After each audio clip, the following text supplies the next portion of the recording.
Ya, ini udah bisa ya. Oke, selamat bergabung Re, diskusi kita di malam hari ini.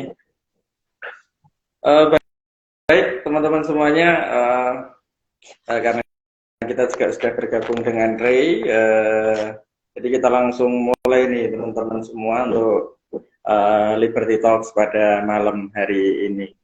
Pertama-tama, thank you Ray sudah gabung bareng kita. Malam hari ini kita akan ngobrol banyak nih, menyapa teman-teman semuanya yang ada di live IG Suara Kebebasan. Halo Mir, Pertama, gimana deh? Sehat ya? Alhamdulillah. Suara kedengeran Bang? Hah? Suara kedengeran kan? Sehat, sehat, sehat. Oke, ini Rey. Seperti kita sapa dulu teman-teman semuanya yang udah bergabung sama kita malam hari ini. Sekali lagi selamat datang eh, teman-teman semuanya di Liberty Talks AG Live Series. Hari ini kita akan ngobrol banyak tentang isu-isu atau barangkali prinsip-prinsip dasar di dalam kebebasan seperti yang sudah ada di waktu-waktu sebelumnya. Pertama-tama saya ingin kenalkan dulu apa itu Suara Kebebasan. Kami adalah website yang memiliki misi untuk mempromosikan ide-ide tentang kebebasan dan memberikan pemahaman komprehensif mengenai kebebasan dan pasar bebas melalui website yang interaktif dan aktif begitu ya. Jadi teman-teman semuanya, Suara Kebebasan adalah kami melakukan banyak upaya dalam rangka untuk mempromosikan informasi lewat media sosial dan publikasi lainnya. Visi kami adalah terciptanya masyarakat bebas, sejahtera, dan toleran di Indonesia, di mana lingkungannya mendukung diskusi terbuka tentang kebebasan dan pasar bebas dalam wacana publik dan proses kebijakan. Nah, seperti sudah di waktu-waktu sebelumnya, ini teman-teman semuanya, kita akan mengobrol di malam hari ini di mumpung ini jam 8 gitu, jadi nanti kita akan menemani teman-teman semuanya berdiskusi tentang prinsip-prinsip libertarianisme yang mungkin barangkali penting sekali didiskusikan supaya teman-teman semua bisa memahami juga hal yang komprehensif terkait dengan isu kebebasan kita. Nah, malam hari ini kita akan ngobrol bareng salah satu kontributor kita, yaitu adalah Renaldi Adi Surya, atau kita akrab panggil uh, sebagai Ray begitu. Ray adalah kontributor di Suara Kebebasan dan banyak sekali menulis berbagai macam tulisan di Suara Kebebasan dan uh, seperti yang teman-teman kita ketahui juga, malam hari ini saya dan Ray akan ngobrol banyak nih tentang salah satu aspek penting di dalam uh, libertarianisme, gitu, yaitu adalah kebebasan pers ya. Ya. Ya. Jadi untuk sekedar pembuka nih, sebelum nanti Ray akan jelasin banyak soal apa itu kebebasan pers begitu, dan kemudian bagaimana memahami kebebasan pers gitu, dan kenapa sih kebebasan pers juga penting begitu.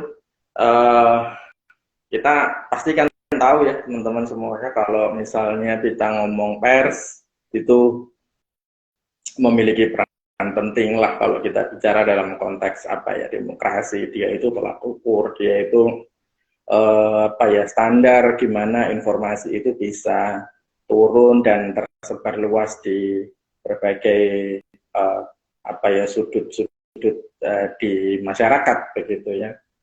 Jadi kebebasan informasi juga dalam konteks ini begitu. Jadi kalau misalnya kita bicara kebebasan pers atau kemerdekaan pers, itu di Indonesia kita juga tahu bahwa itu isu reformasi yang penting banget dan menjadi isu yang krusial begitu. Kita punya Undang-Undang Nomor 40 98 atau 99 itu yang bicara tentang tentang pers gitu, dan perannya sangat penting banget. Nah, sebetulnya apa sih kebebasan pers? Itu prinsip-prinsipnya apa saja? Sekali lagi mungkin kita nanti akan ngobrol banyak sama Ray yang juga adalah kontributor di Suara Kebebasan.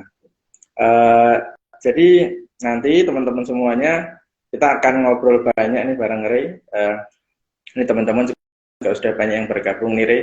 Nanti Ray bisa jelasin apa itu tentang kebebasan pers. Nanti sambil barangkali teman-teman semuanya mau menanggapi atau barangkali mau ikut berdiskusi bareng gitu, silahkan nanti teman-teman juga boleh untuk menulis ya, pendapat teman-teman semuanya tentang kebebasan pers, pentingnya pers di kolom komentar. Nanti juga saya akan bacakan dan Ray juga bisa komentari.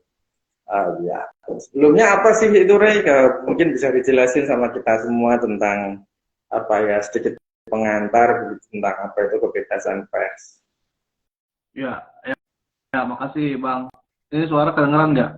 Sorry, tes. Mungkin agak sedikit dikencengin Ray. Ya, halo. Agak. Halo, kedengeran nggak? Ya, denger tapi mungkin bisa sedikit kencengin Ray, agak kenceng Ray. Oke. Halo, gitu. Gimana Ya. Bang?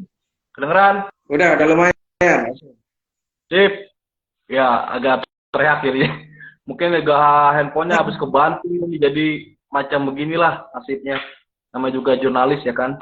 Ya teman-teman, terima kasih sudah bergabung di sini. Terima kasih Bang Galang. Bang Galang. Ini sebelumnya saya juga kontributor di Suara Kebebasan, sekaligus juga sebagai jurnalis di Pedoman Tangerang ya kan, salah satu media cukup ternama di daerah Tangerang.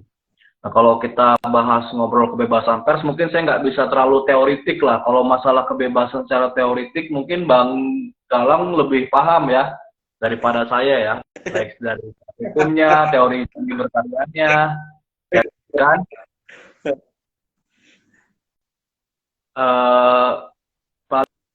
Paling saya bakal membuka aja deh, membuka diskusi lebih enak ya kan, kita ngobrol aja sambil sharing-sharing ngobrol biar kita lebih enak gitu kan. Masalah kebebasan ya kan, kebebasan pers. Kalau kita awali dengan kalimat kebebasan kan, beberapa orang mungkin tonnya agak negatif terhadap kebebasan ini ya. Padahal sebenarnya kebebasan itu adalah fitrah. Katakanlah sebagai fitrah. Kebebasan itu kan sesuatu yang nggak bisa diambil oleh orang lain. Dia itu sudah include dengan diri seseorang ketika orang itu lahir. Jadi ketika kita lahir, kita mempunyai jiwa, mempunyai kehidupan dan diberikan kehidupan oleh Tuhan, maka itu kita sudah include, diberikan kebebasan sebagai fitrah. Nah, bagaimana cara membuktikannya kebebasan itu ada ya? Simpel aja kalau bagi saya, selama Anda mempunyai rasa atau mempunyai ruang untuk memilih, selama Anda mempunyai ruang untuk berbicara, itu menurut saya sudah berbukti bahwa pada dasar kebebasan itu adalah fitrah dan itu diberikan Tuhan. Itu sudah nggak bisa dilanggar. Kalau kita dulu simak percakapan Rocky Gerung ya kan dengan salah satu politisi PDIP sekaligus DPR RI, beliau kan bilang bahwa DPR itu adalah representasi kebebasan rakyat. Nggak bisa. Dia mewakili suara rakyat, iya, tapi dia nggak bisa merepresentasikan rakyat atau kebebasan masyarakat. Karena apa? Karena kebebasan itu sendiri nggak bisa diwakilkan. Gitu. Kalau orang titip suara bisa, bro, nanti lu buat titipnya, itu bisa. Tapi kalau kita titip kebebasan itu nggak bakal bisa. Bahkan diri kita pun nggak bisa. Selama orang mempunyai kebebasan, tugas dan tanggung jawab, dan juga hak, maka kebebasan itu adalah suatu kemutlakan. Nah, dalam hal ini, kebebasan pers itu mencakup kebebasan dulu ya, mencakup pada kebebasan untuk berbicara, kebebasan untuk memilih, kebebasan untuk bersikap. Itu Anda mau apa nggak mau, itu hak Anda. Misalkan Anda nggak suka dengan saya, itu hak Anda ya kan. Atau misalkan Anda suka pada makanan satu terong misalkan, itu hak Anda. Dan saya nggak suka terong, itu hak saya. Jadi pada dasarnya kebebasan itu terserah pada diri individu, dan orang individu lain tidak bisa untuk menginterpretasi kebebasan itu.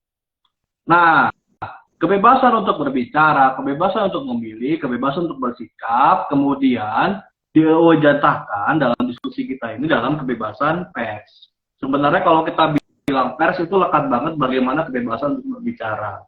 Teman-teman mungkin menganggap bahwa pers ini kebanyakan adalah jurnalis, wartawan.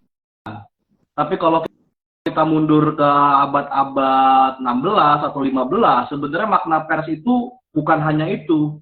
Makna pers itu adalah segala bentuk tulisan, segala bentuk pemikiran, atau segala bentuk karya yang dicetak, itu disebut pers. Sehingga pada tahun 1780 sekian di Swedia, ketika itu pemerintah Swedia, kerajaan Swedia sudah progresif, dia memberikan izin kebebasan pers, mencakup membebaskan orang untuk menulis sesuatu, untuk dicetak tanpa ada intervensi dari pemerintah Swedia, tanpa intervensi dari orang manapun. Jadi sebenarnya istilah pers ini sangat luas, mencakup ya seluruh apa yang dicetak atau seluruh apa yang ditulis. Jadi kalau teman-teman punya novel, punya cerita, atau punya kolom opini, sebenarnya itu bagian dari pers. Tapi di Indonesia kan berbeda. Dikatakan bahwa pers itu adalah sebagai wartawan, jurnalis. Itu dipersempit maknanya. Nah itu ya nanti akan jadi masalah ya, buat nanti masalah akan yang kita bahas ini. Kenapa jadi masalah? Ketika istilah pers itu dipersempit menjadi wartawan, itu akan menjadi masalah, bahkan hingga saat ini. Nah, mungkin saya bolehlah Bang ya cerita dikit mengenai sejarah kebebasan pers ya. Ya singkat aja kita ya kan. Nah kalau kebebasan pers itu kan suatu kemutlakan ya. Di Inggris sendiri maupun di Amerika, istilah kebebasan pers itu baru betul-betul mutlak sekitar abad ke-16. Di Inggris pada tahun 1600-an itu ada undang-undang di mana mengatur setiap tulisan atau setiap hal, opini, novel, cerita yang diterbitkan itu harus, sebelum terbit itu harus dapat izin dari pemerintah pusat, dengan dalih agar nggak ada lagi orang yang melawan pemerintah atau kerajaan. Nah gitu. Nah ini dikritik gitu. Nah kalau satu orang yang mengkritik, kalau saya lihat catatan saya ini adalah John Milton. Dan John Milton bilang salah satu tokoh pers juga, tapi dia bukan wartawan, dia politisi sekaligus ya, suka tukang nulis opini atau suka terbitin buku lah. Dia bilang kalau misalkan pejabat, kalau misalkan orang kaya yang korup itu bisa bebas keluar negeri, bisa jalan-jalan ke keliling Eropa, tapi kok kenapa ya buku itu harus izin ke negara kalau mau keluar dari tempat penerbitan atau percetakan? Kan ini lucu.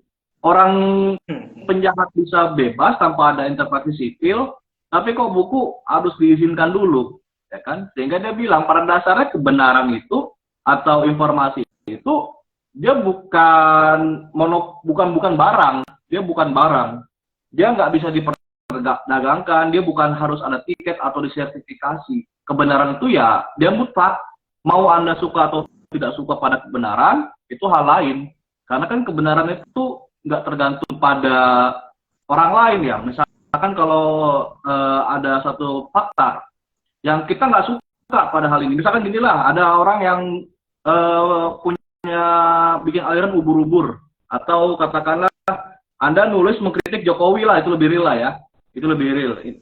Ada orang yang nggak suka, ya kan? Tapi ketika kita menulis berdasarkan fakta, ya kalau fakta mau Anda sesuka atau tidak suka itu nggak penting, ya kan? Memang kadang fakta itu menyakitkan atau berita itu menyakitkan, ya kita terima aja. Karena bakal rumit kalau misalkan masalah kebebasan pers itu tergantung pada suka nggak suka.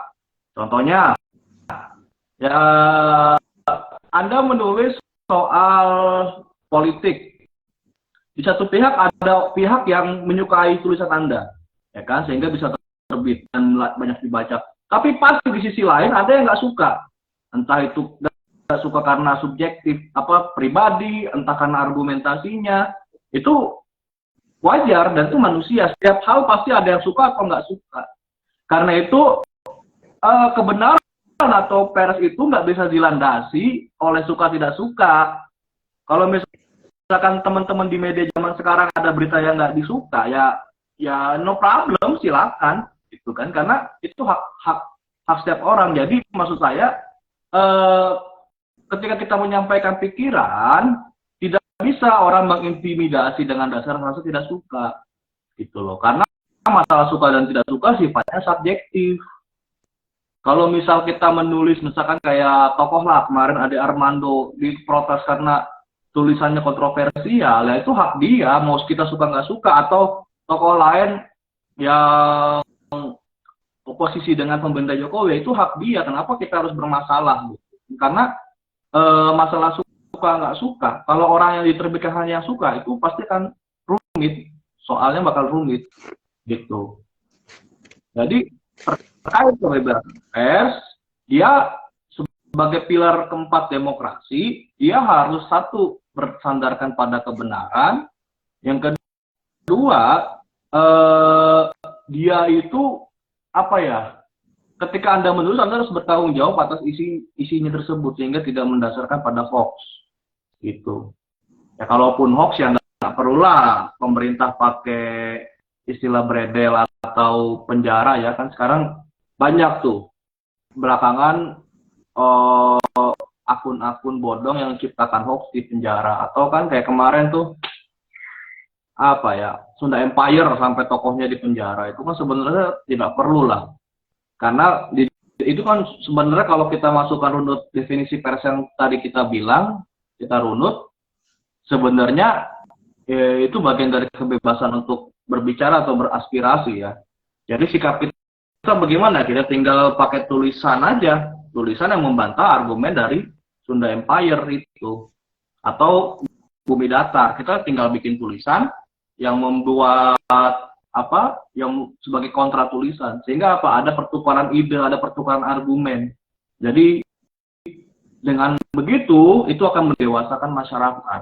Nah, dalam libertarian ini sangat penting banget ya, sangat penting kebebasan pers ini, karena ini adalah bagian dari asas prinsipil dari kebebasan kita.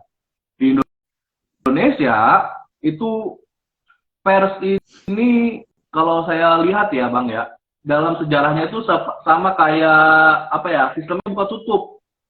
Maksud sistem buka tutup tuh kayak gimana? Jadi kalau pemerintahnya pro pada kebebasan pers ya dilonggarkan, tapi kalau misalkan dia nggak suka pada kebebasan pers ya ditutup gitu. Misalkan kayak zamannya Company ya kan, pas zamannya Van Hoos, Gubernur Jenderal Van Hoos itu bebas banget pers, malah salah satu bapak pers kita seperti Tirto Adi Suryo itu menulis Medan Pria itu sangat-sangat produktif. Malah kalau kita baca salah satu artikelnya itu kasar. Dia ngatain keledai, ngatain monyet ke orang lain itu bebas. Jadi ngatainnya itu dalam rangka tokoh yang korup ya.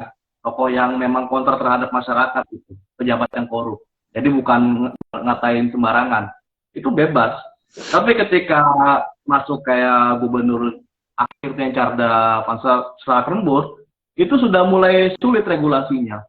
Kalau zaman dulu hanya penerbitan pers itu hanya minta izin ke negara, misalkan Medan PAI ini dia mau terbit, jadi sebelum terbit harus izin justisi dulu, gitu. Ada koran mau terbit izin justisi, biar orang justisi itu yang menilai bagaimana apakah kontennya sesuai, apakah dia melawan pemerintah atau tidak. Nah setelah itu baru bisa diterbitkan. Itu yang membuat pers-pers awal seperti Medan Priayi itu membutuhkan waktu kira-kira 1 minggu untuk terbit. Jadi kalau kita lihat koran Medan Priayi itu isinya tulisan paling atas terbit setiap hari Sabtu. Karena apa? Karena regulasinya mumet, ribet, rumit, nggak bisa kayak Eropa yang setiap pagi terbit. Gitu. Ini salah satu bentuk pers kayak gitu. Nah ini sistem perizinan ini yang dilanggengkan oleh pemerintah kolonial ditiru juga oleh pemerintah Indonesia merdeka ya kan. Zaman Soekarno itu setiap pers yang nggak sesuai dengan garis revolusi pasti dibredel, sehingga setiap mau buka koran, saudara-saudara bisa membuka koran di zaman Orde Lama itu harus ada yang backingin, ada partai backingan, kayak misalkan sinar apa suara kayak misalkan pikiran Harian Rakyat, backingannya PKI, atau pedoman, harian pedoman itu backingannya adalah PSI. Ya seperti demikian, atau Kompas dulu, Katolik, ya seperti demikian. Nah itu masih langgeng di zaman Indonesia merdeka, gitu. Nah baru pas zaman Orde Baru dan ada geliatnya, nah pada pucuknya reformasi, nah ini baru kemudian sistem-sistem seperti SIUP, surat izin usaha, penerbitan pers,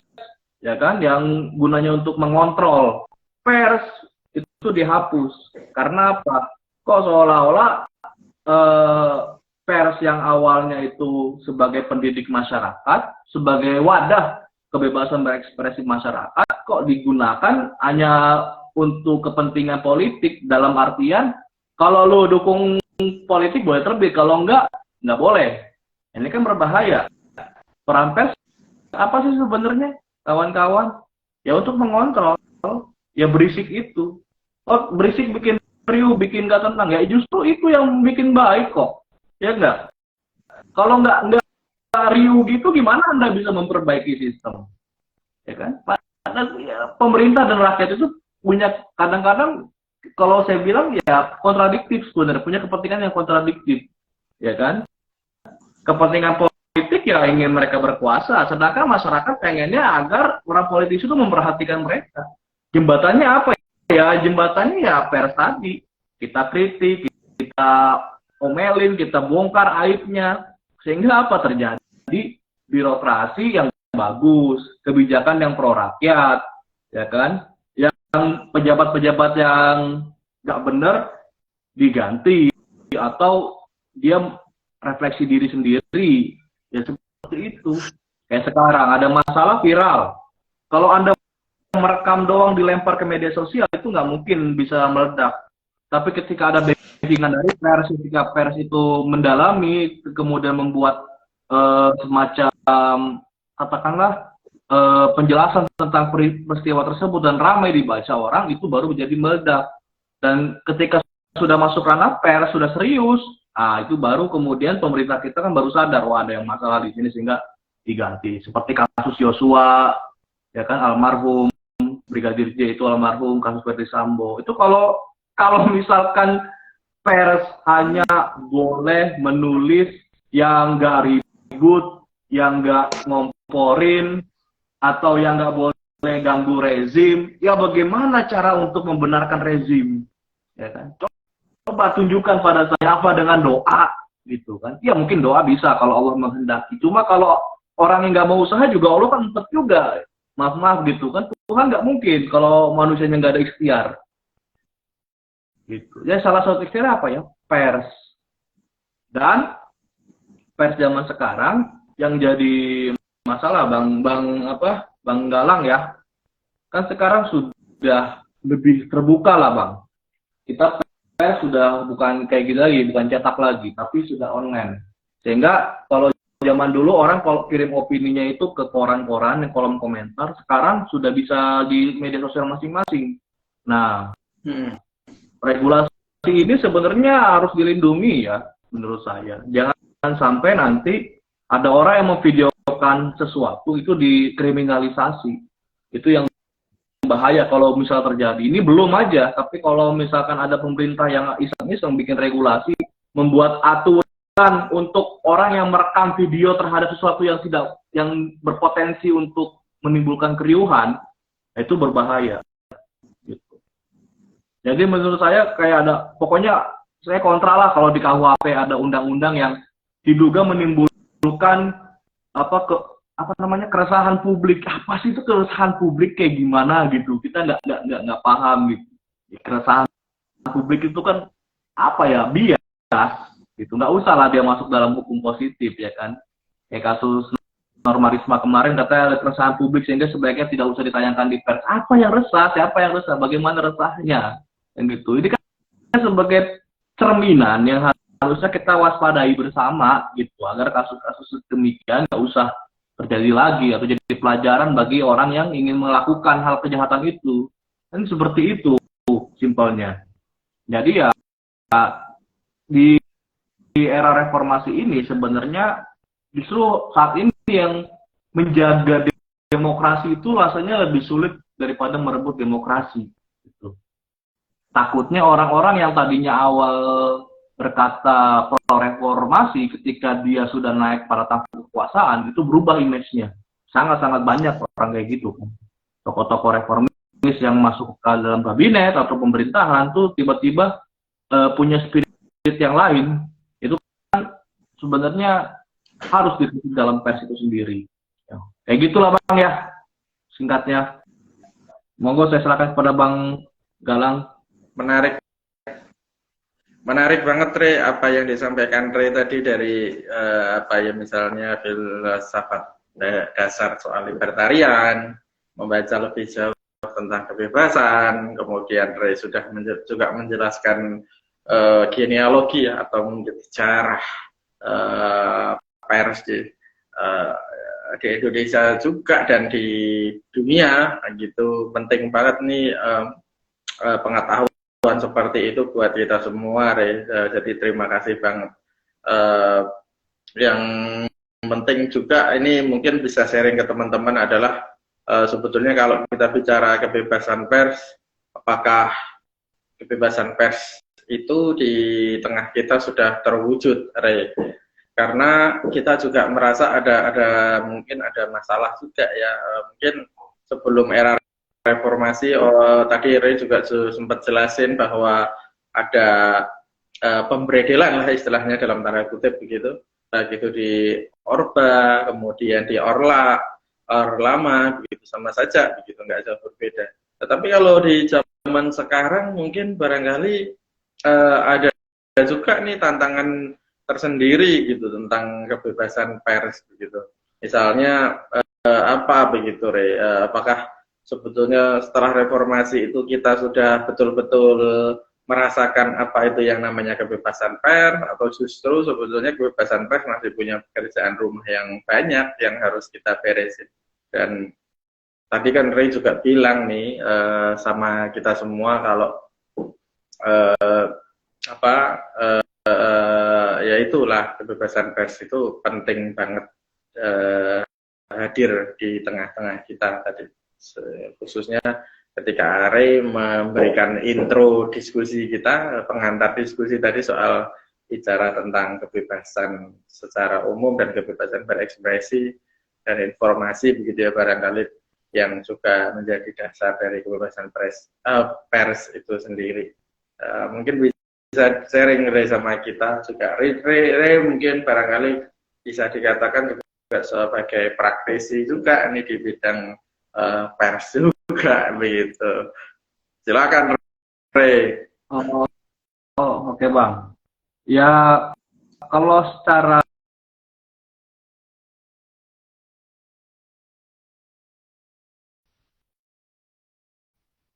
bagus, daripada zamannya Orde Baru kan itu harus ada SIUP, surat izin usaha penerbitan pers, lalu ada surat izin cetak, lalu ada harus masuk keanggotaan dari organisasi pers kayak PWI. Nah, belum lagi nanti penerbitannya ada surat izin terbit. Jadi kan dulu ada media, ada percetakan, itu dua hal yang beda.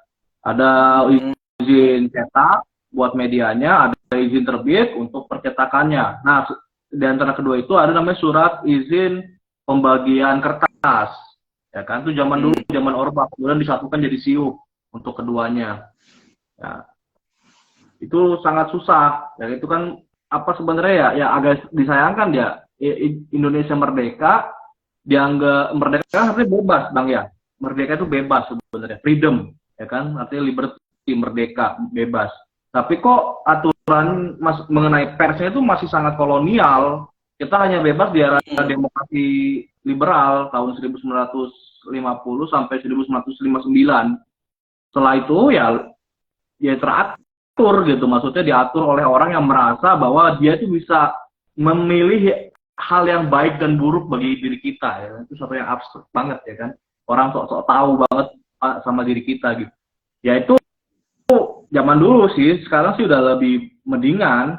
Ada UU nomor 40 tentang pers, ya kan, yang menjamin tentang kebebasan. Tapi ya seperti yang saya bilang tadi Bang, cara pers ini kan seperti apa ya, buka tutup, tergantung siapa rezimnya. Kalau zaman Gus Dur ya bebas, mungkin ya zaman Gus Dur, saya rasakan juga mungkin zaman SBY, beliau lebih cenderung diam terhadap orang yang mengkritik beliau, ya kan. Cuma ya zaman sekarang misalkan, ya katakanlah reformasi ya, saya nggak mau menuduh siapa, ya, ini juga menunjukkan saya ketakutan ya kan, ini berarti saya nggak bebas juga sebenarnya. Nah, ya untuk orang yang mengkritik, katakanlah mural. Mural itu kan kalau di kolom koran tuh sering ada namanya karikatur. Karikatur aja bisa dipermasalahkan kalau orang nggak suka zaman sekarang. Kayak dulu ada orang sibuk Satpol PP ngapus-ngapusin mural, ngapain ya kan? Orang nyoret-nyoret doang aja dipermasalahkan. Sedangkan kalau coretan yang aneh-aneh gambarnya, gambar kelamin nggak dibiarin aja gitu. Kalau gambar presiden dihapus kan lucu juga seperti itu. Terus ada kemarin jurnalis-jurnalis ada yang dikriminalkan karena pemberitaan yang dianggap menyudutkan atau apalah. Ya memang saya akui bahwa memang jurnalis pun tidak kebal hukum gitu. Memang banyaklah jurnalis yang juga kadang-kadang jahil, memang betul, memang ada. Cuma dalam hal ini kita lihat pada kontennya. Yang pertama, apakah dia itu memfitnah atau tidak? Yang kedua, apakah berisinya fakta atau tidak? Kalau misalkan dia sesuai fakta, jurnalismenya ini harusnya dilindungi. Gitu. Tapi sekarang di tahun 2022 aja, kemarin di apa ya, ada berapa kasus entah 20 atau 13 wartawan yang ditangkap, saya kurang tahu ya. Wallahu alam, cuma ada beberapa kayak teman saya aja waktu kejadian demonstrasi besar kemarin tahun 2019 dan Omnibus Law, itu pers ada yang dirampas kameranya atau dipukuli, atau waktu pas zamannya kasus Ferdi Sambo itu ada ya polisi yang mukulin pers. Itu kan secara tidak langsung ada bentuk intimidasi, dan ini kan mengganggu kerja pers. Padahal dalam undang-undang siapapun orang yang menghalangi kerja pers itu bakal dapat hukuman penjara, denda kira-kira 500 juta. Baik itu polisi atau pejabat, atau tukang apa ya, katakanlah tukang tinta, kalau yang kulit tinta ya. Secara hukum itu masih takut-takut atau terintimidasi gitu. Nah, ini yang jadi sorotan zaman sekarang, Bang, gitu. Jadi harus bebas dari hoax katanya, tapi balik lagi masalahnya di mana, apakah kontennya itu menyinggung rezim atau menyinggung sosok kuat atau tidak gitu. Nah, ini yang bakal diskusi kita kan bakal dalam masalahnya hoax atau enggak. Siapa sih yang punya hak untuk melabelisasi hoax gitu loh. Lalu kasus Sambo kemarin aja juga institusi Polri kan yang menyebarkan hoax. Maaf ya, cuma kan faktanya seperti itu gitu. Siapa yang punya hak untuk membedakan hoax atau bukan gitu. Bagi saya ya serahkan saja kepada masyarakat sipil untuk menilai.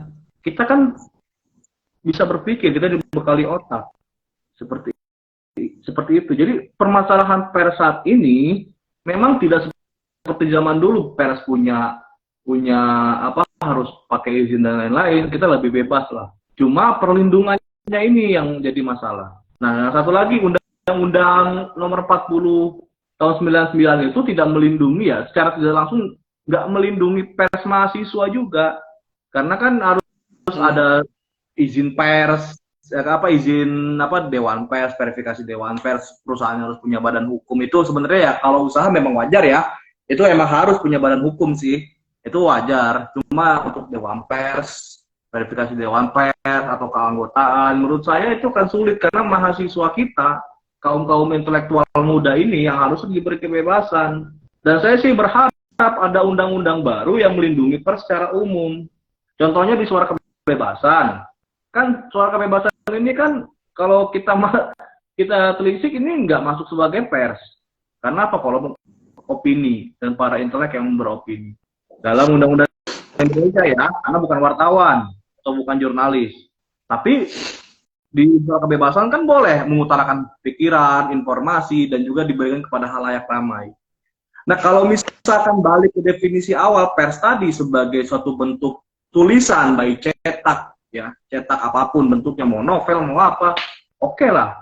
Tapi kalau misalkan zaman sekarang yang pers itu dipersempit sebagai jurnalis, ini kan berbahaya.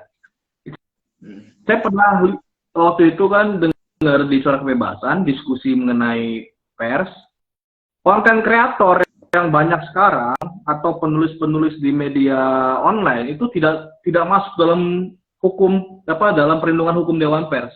Itu kan jadi ketakutan. Teman-teman yang nggak ikut organisasi pers baik PWI, AJI atau sebagainya, dan juga perusahaan pers ya atau situsnya nggak terverifikasi oleh Dewan Pers, ini kan bisa aja sewaktu-waktu kalau tulisannya agak nyelekit, yang saya bilang agak menyinggung seseorang, tendensinya menyinggung seseorang, itu bisa aja dipenjarakan. Bukan hal yang mustahil. Ya kita pengennya sih bebas secara mutlak, siapapun menulis, Anda dilindungin. Karena kan kebenaran itu atau tulisan itu nggak melihat Anda suka atau tidak suka. Ya kan, bebas. Kalau nggak suka jangan baca, kalau suka ya silakan terus, ya kan. Tapi pada kenyataannya sekarang yang nggak suka bisa menghakimi, mengintimidasi. Nah ini yang jadi soal menurut saya Bang zaman sekarang, itu Bang.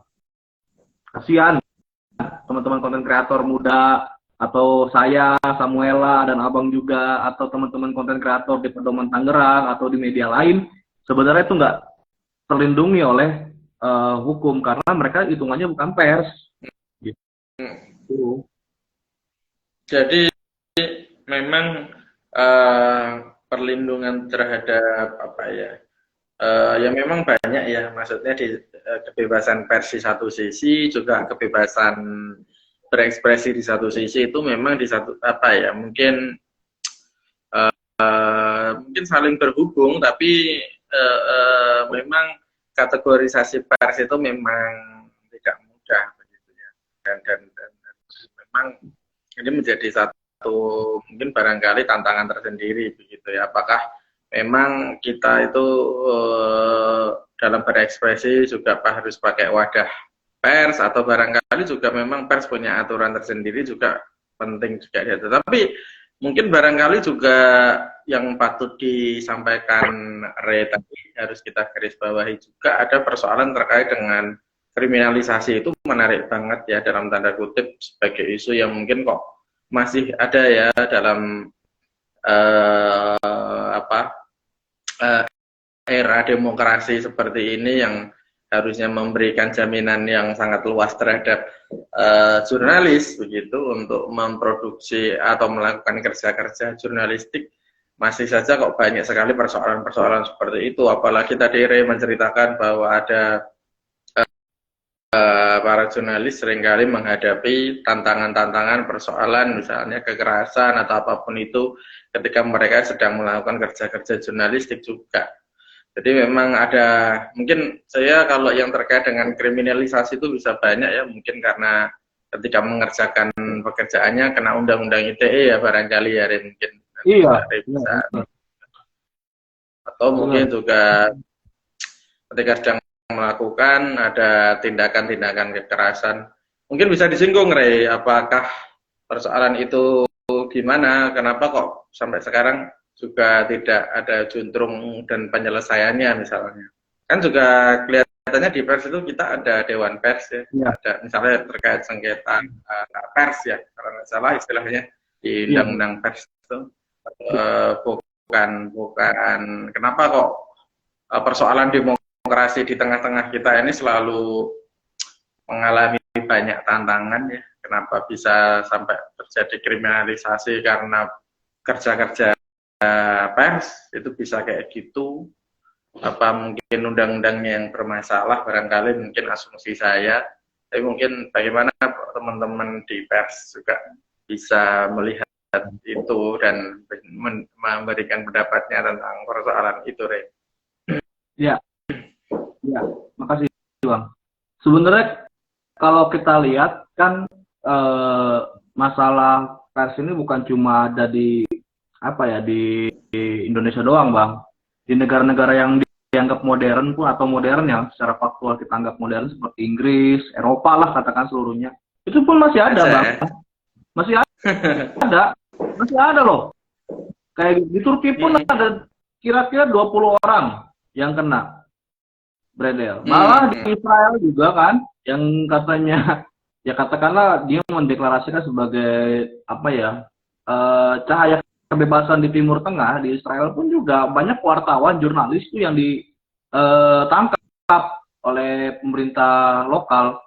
Beberapa seperti di Inggris, Amerika pun banyak kasus yang mengenai bukan pada penangkapan sebenarnya Bang, tapi pada kekerasannya.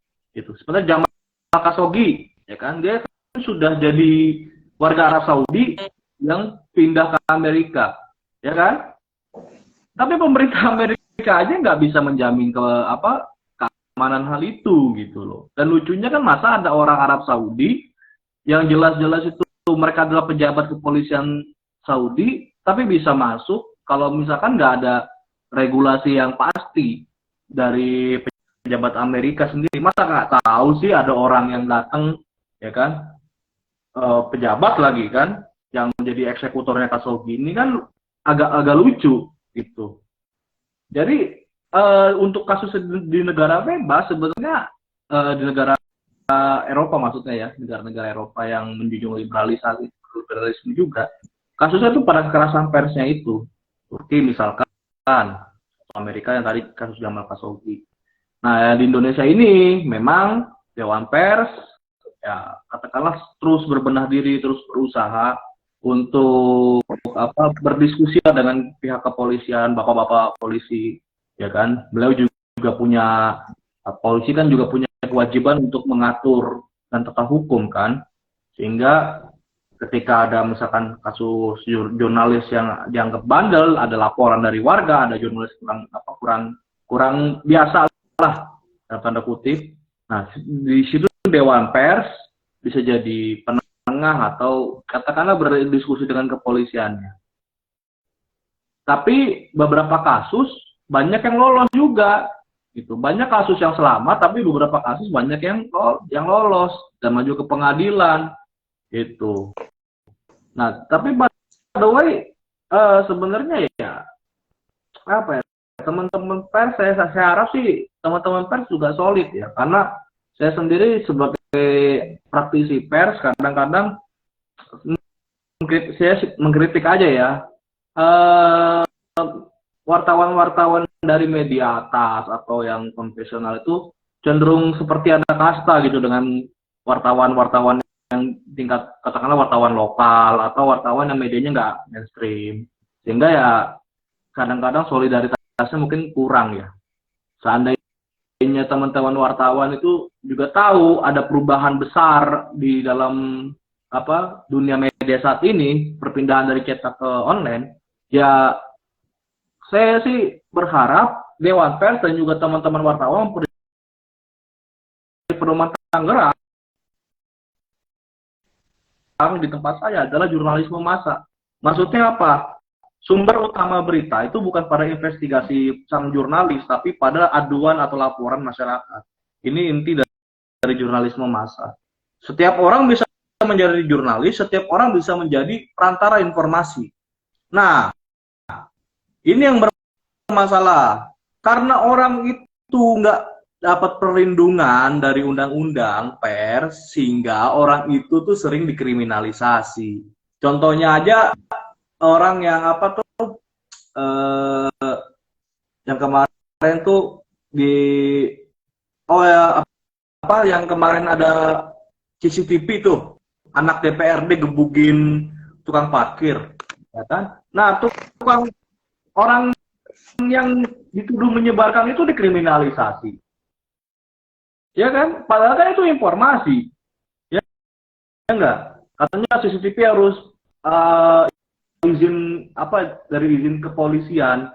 Loh, sebelum kasus itu diusut itu udah tersebar kok, gimana harus izin kepolisian? Dan CCTV itu kan punyanya pihak minimarket itu, bukan punya polisi. Itu hak minimarket lah, mau diapakan kek, ya kan? Tapi kok malah mau diusut, ini kan lucu. Nah, itu yang saya wanti-wanti, dan jangan sampai Indonesia sistemnya kayak di Arab Saudi, di mana kalau orang untuk merekam orang lain atau merekam kejadian yang dianggap bakal kontroversial itu harus izin seorang itu. Ini kan bahaya. Kalau kita merekam ada peristiwa pencopetan, apa kita harus izin dulu ke copetnya? Bang, gue izin dia mau merekam dulu. Kan bisa dihantam kita palanya. Ya kan? Iya. Ya, kalau di Arab Saudi begitu. Jadi kalau kita mau bikin video yang viral, itu harus sesuai izin dulu. Nah, itu kan kacau. Kacau seperti itu. Ya memang sih ada kadang-kadang di media kita yang nggak etis ya. Ini ada cewek cantik di foto atau cowok ganteng di foto, ya kan? Memang tidak etis, tapi jadi karena itu sebagai norma umum, gitu. Anda nggak beretika loh, bilang aja tadi komen, ih, lu nggak etika banget sih foto orang, apa lu udah izin sama orang itu? Ya, kan biarkan jadi itu norma umum gitu, sehingga ketika kita mau melakukan itu dan menyebarnya, ini nggak etis loh.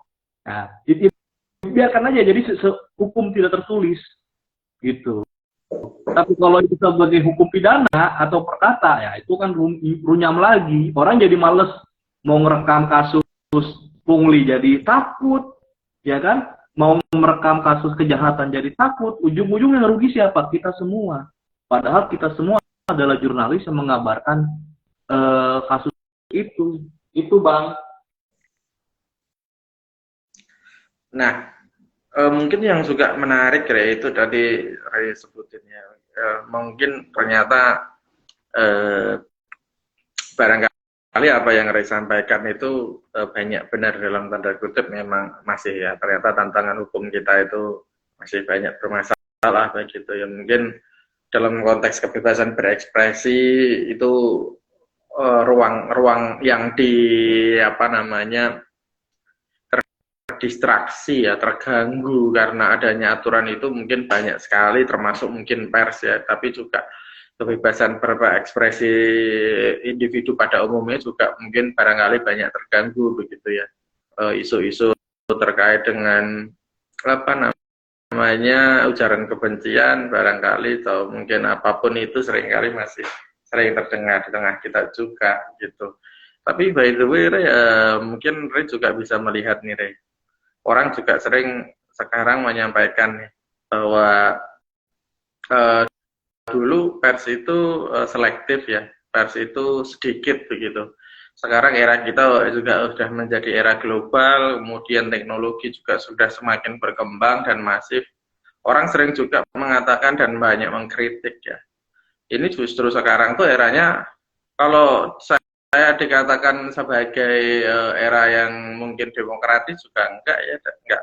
Indeks demokrasi kita juga masih banyak tantangan, khususnya di konteks kebebasan sipil itu menjadi acuan juga dalam beberapa indikator kita punya tantangan gitu ya.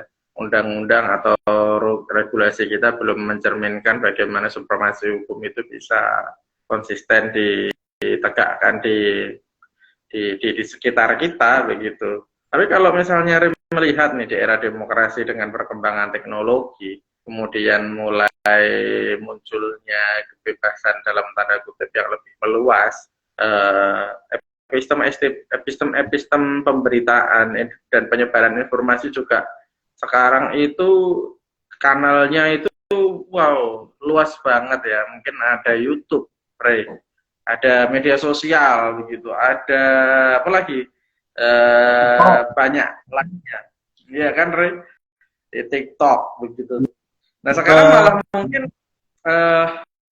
apa ya, channel-channel atau individu-individu itu juga berperan memberikan, mendiseminasi informasi, menyebarkan informasi. Nah bagaimana Ray melihat itu sebagai apa namanya, bagian dari perkembangan teknologi yang enggak kita bisa pungkiri, itu udah terjadi di mana-mana begitu. Bahkan model pemberitaan atau mungkin penyebaran informasi dari individu-individu ini bagaimana gitu. Padahal kan kita berhak di dalam kehidupan masyarakat itu punya informasi yang apa namanya yang berkualitas, yang benar gitu. Dan bagaimana sebetulnya pers dalam tanda kutip pada umumnya ya, menurut undang-undang atau pers secara utuh begitu, melihat persoalan perkembangan teknologi dan ke apa ya, perkembangan demokrasi secara umum terkait dengan ini, sehingga menyebabkan tadi setiap individu punya kanal-kanal sendiri, akhirnya menyebarkan informasi. Kan ini seperti pisau bermata dua, kadang-kadang orang seperti itu ya. Iya. Ya, mungkin itu yang komentar Bang Bustami lebih tahu lah. Dia lebih senior dalam dunia pers. Salam Bang Bustami. Ya, Bang, kalau dari pertanyaannya Bang Galang memang ya, dulu saya ingat salah satu tokoh pers ya. Ini kan bisa dianggap sebagai senja dari media cetak, ya kan? Setelah ratusan tahun ya, ratusan tahun, puluhan abad koran itu berdiri. Nah, di abad 21 ini mungkin atau awal abad 21 itu sebagai penghujung dari koran itu sendiri. Nah, beliau bilang pada saya waktu itu, koran mungkin bisa mati, surat kabar mungkin bisa mati, tetapi kontennya itu nggak bakal bisa mati. Konten-konten yang berkualitas itu nggak bakal bisa mati. Nah, balik lagi ke sekarang, setiap orang bisa mengunduh berita, menyebarkan informasi. Di satu sisi memang ada kelebihan, ada kekurangan ya. Setiap hal pun pasti ada kelebihan, ada kekurangan ya, Bang ya. Mungkin saya juga baca-baca kok dari komentar-komentar, kok ini ada media A kok ini nggak berkualitas beritanya, atau media B kok begini amat, atau ada pihak yang nyebar berita karena mungkin nggak kredibel media berita sehingga dia bikin media sendiri, bikin kanal YouTube sendiri, atau bikin apa namanya tuh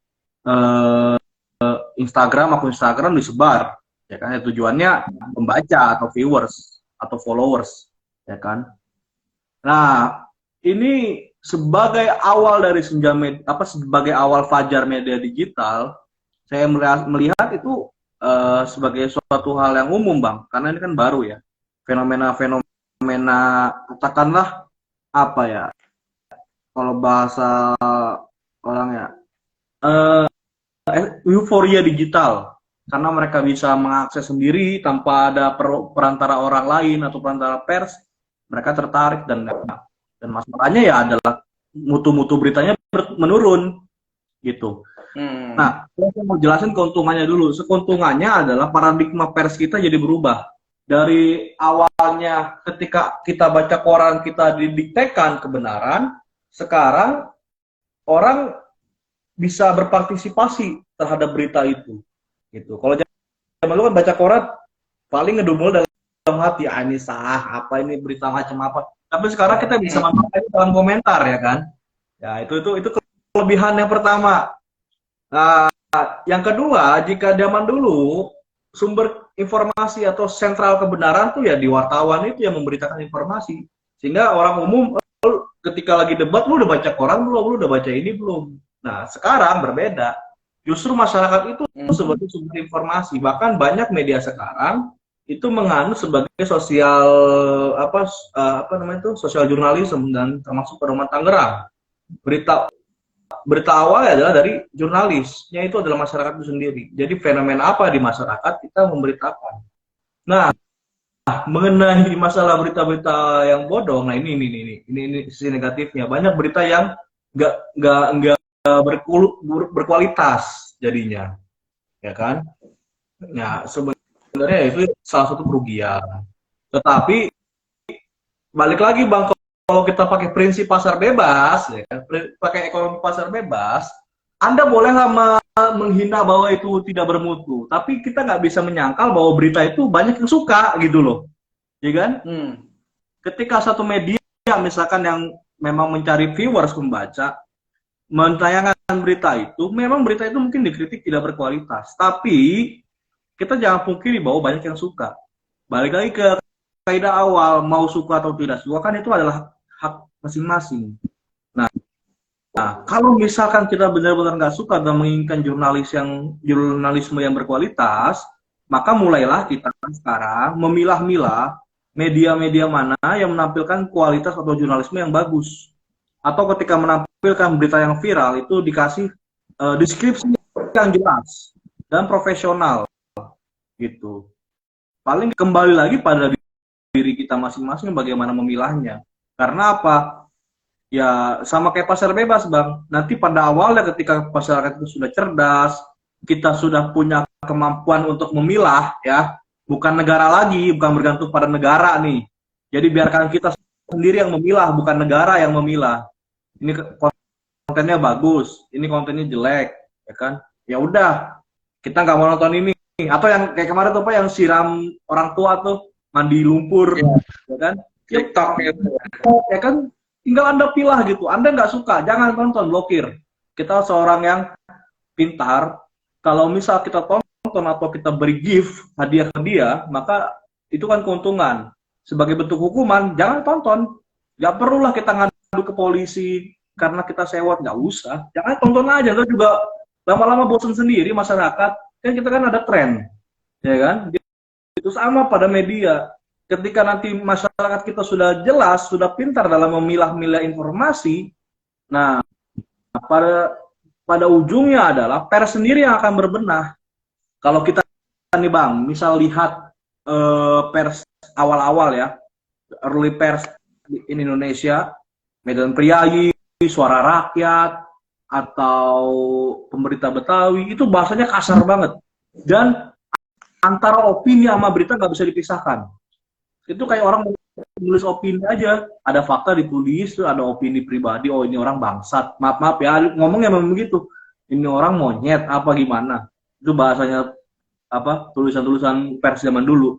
Tapi ketika kita menuntut profesionalisme, ya kan, menuntut apa, berita yang jelas, yang faktual, yang menyajikannya adalah jurnalisme yang bermutu, nah itu nanti berita media-media bakal mengikuti pasar, mengikuti hasrat teman-teman masyarakat yang sudah cerdas, akhirnya mereka akan berbenah. Berita viral mungkin bolehlah disebar lewat netizen ya, atau kayak kasusnya ada Gojek meninggal, atau apalah berita yang kayak kemarin, atau kasus apa tuh longsor. Itu orang hanya memberi video, tapi kan nggak mengerti deskripsinya. Nah, ini jadi peluang media di sini, Bang. Jadi setiap berita viral itu mungkin kekuatannya akan kurang atau tidak mungkin tersentuh oleh publik ketika nggak ada media yang memainkannya. Contohnya kasus Verdi Sambo, ya kan? Itu riuh itu di media sosial. Nah, kemudian media yang memframing itu. Nah, media membuat, mengoles gugatan atau apa ya, protes-protes publik dengan cara yang elegan, yang konstitusional, yang sesuai dengan kaidah jurnalistik, sehingga dibaca oleh orang-orang lain yang belum mengetahui berita itu. Nah, kemudian jadi viral, jadi besar, dan kemudian mau nggak mau penegak hukum dan negara pun ikut turun tangan. Nah, itu salah satu kekuatan media saat ini. Jadi meskipun individu bisa menjadi penyebar informasi, tapi kalau misalkan media nggak memberinya wadah, itu juga agak sulit ya, bukan tidak mungkin tapi agak sulit. Contohnya lagi Bang, saya mau kasih tahu sedikit satu lagi kebebasan mengenai manfaat dari kebebasan dan kebebasan pers itu sendiri. Tahun 2020 saya ingat banget, saya baca berita saat kita kena corona. Pertama kali kita Indonesia kena corona, itu sebagai negara paling buruk regulasinya. Paling buruk. Banyak baik media Amerika, media straight news dari Singapura menjelaskan betapa buruknya regulasi di Indonesia. Kita mencoba untuk membebaskan masyarakat. Kita mencoba untuk membuat lockdown kecil-kecilan. Semuanya gagal. Ya kan? Ketika mau ada lockdown lagi, masyarakat protes. Protes itu disampaikan oleh pers, ditulis sama pers, disebarkan, dibaca orang-orang, dibaca oleh para pemerintah di government stakeholder. Nah, kemudian media juga menayangkan juga nih aspirasi dari pemerintah atau negara tentang banyaknya jumlah kasus corona gitu. Masyarakat nggak mau di lockdown, pemerintah menjelaskan nih banyak penyakit bro, kalau lu nggak di lockdown mau gimana. Akhirnya dari dialektika itu terjadilah namanya PSBB, pembatasan. Apa PSBB itu saya lupa, pembatasan skala mikro ya, atau PPKM. Ya kan, dimana sebenarnya kita membatasi, cuma ruang gerak kita masih ada gitu loh. kita masih bisa bergerak dengan bebas tentunya ya, tidak sebebas yang masa lampau, tapi kita juga dibatasi ruang geraknya. Nah, itu kan munculnya ide PPKM itu bukan dari presiden atau pemerintah itu sendiri, tapi hasil dialektika. Pemerintah punya kebijakan, diprotes masyarakat, kemudian direvisi kebijakan itu bagaimana yang sama-sama senang, apa win-win solution, masyarakat senang, pemerintah senang. Lahirlah PPKM, PSBB, dan terbukti berkat dialektika ini antara masyarakat, pemerintah, dan juga dimenengahi oleh pers, kita berhasil loh menjadi negara yang paling dipuji, paling efektif dalam menangani virus corona. Bahkan saya juga hobi ya ngelihat pers di Malaysia karena saya suka banget perkembangan demokrasi di Malaysia. Mereka malah membandingkan di Indonesia dengan Malaysia gitu. Kok di Indonesia berhasil gitu, rakyatnya banyak, kok di Malaysia begini, sampai Pak Ismail disebut Pak Mail nih bagaimana gimana. Di satu sisi kita kan jadi bangga, oh berarti demokrasi keriuhan tahun 2020-2021 kemarin yang orang katanya nggak nyaman, pada dasarnya itulah kekuatan dari demokrasi. Dialektika itu menghasilkan suatu sistem yang betul-betul efektif, kebijakannya betul-betul demokratis dan juga sama-sama menguntungkan. Bahkan hasilnya ketika di Asia Tenggara masih bergejolak, kita sudah mulai mengurangi PPKM.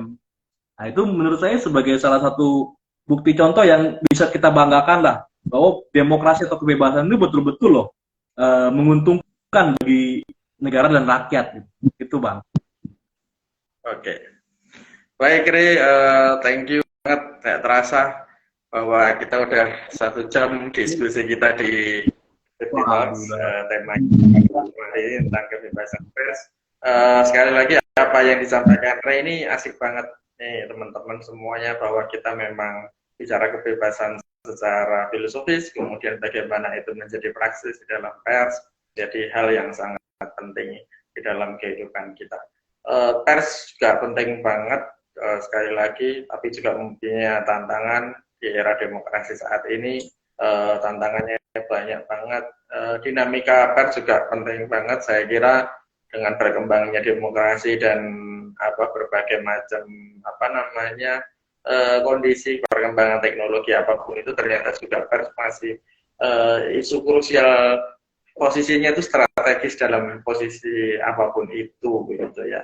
Sekali lagi teman-teman, kita sudahi dulu diskusi kita malam hari ini di Liberty Talks SC Live Series. Jangan lupa untuk terus ikuti acara-acara dan kegiatan-kegiatan Suara Kebebasan.